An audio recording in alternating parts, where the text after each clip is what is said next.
Decreto-Lei nº 2848, de 7 de dezembro de 1940. Código Penal.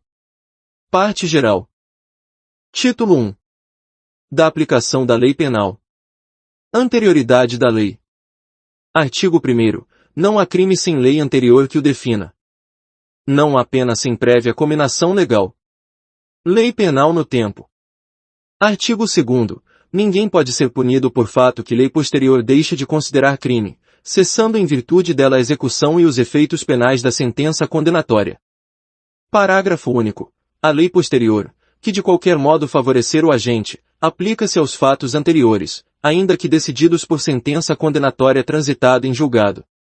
Lei excepcional ou temporária. Artigo 3º.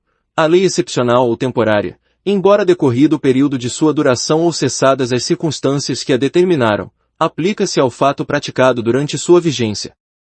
Tempo do crime. Artigo 4º. Considera-se praticado o crime no momento da ação ou omissão, ainda que outro seja o momento do resultado. Territorialidade.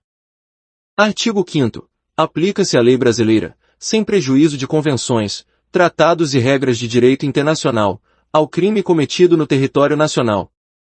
Parágrafo 1º. Para os efeitos penais, consideram-se como extensão do território nacional as embarcações e aeronaves brasileiras, de natureza pública ou a serviço do governo brasileiro onde quer que se encontrem, bem como as aeronaves e as embarcações brasileiras, mercantes ou de propriedade privada, que se achem, respectivamente, no espaço aéreo correspondente ou em alto mar. Parágrafo 2º.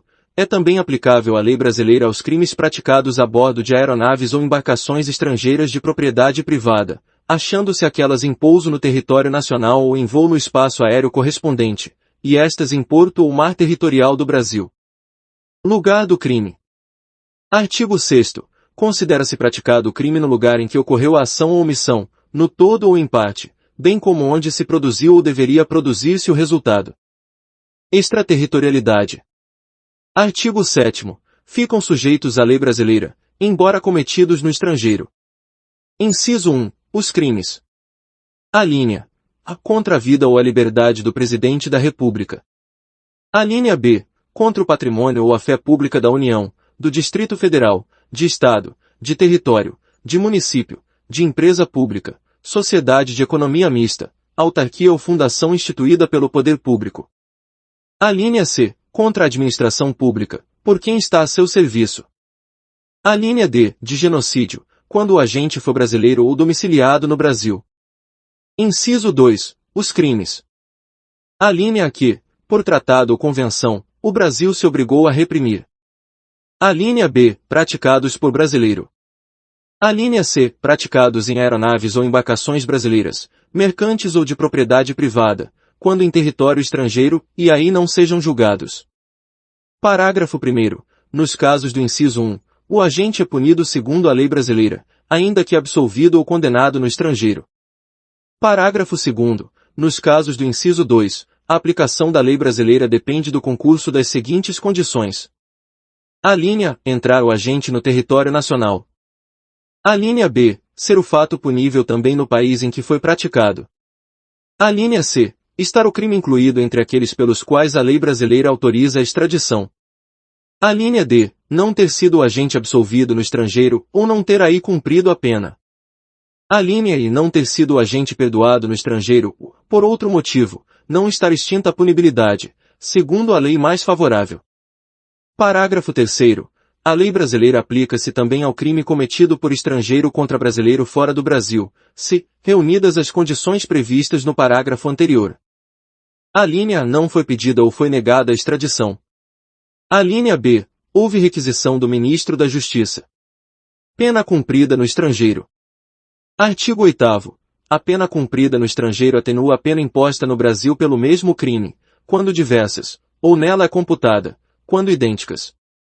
Eficácia de sentença estrangeira. Artigo 9º. A sentença estrangeira, quando a aplicação da lei brasileira produz na espécie as mesmas consequências, pode ser homologada no Brasil para: Inciso 1. Obrigar o condenado à reparação do dano, a restituições e a outros efeitos civis. Inciso 2. Sujeitá-lo à medida de segurança. Parágrafo único. a homologação depende. Alínea, para os efeitos previstos no inciso 1, de pedido da parte interessada.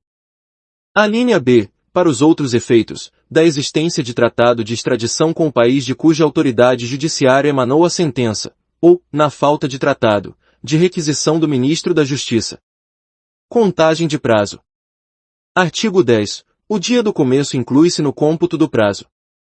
Contam-se os dias, os meses e os anos pelo calendário comum. Frações não computáveis da pena. Artigo 11. Desprezam-se, nas penas privativas de liberdade e nas restritivas de direitos, as frações de dia, e, na pena de multa, as frações de cruzeiro. Legislação especial. Artigo 12. As regras gerais deste Código aplicam-se aos fatos incriminados por lei especial, se esta não dispuser de modo diverso.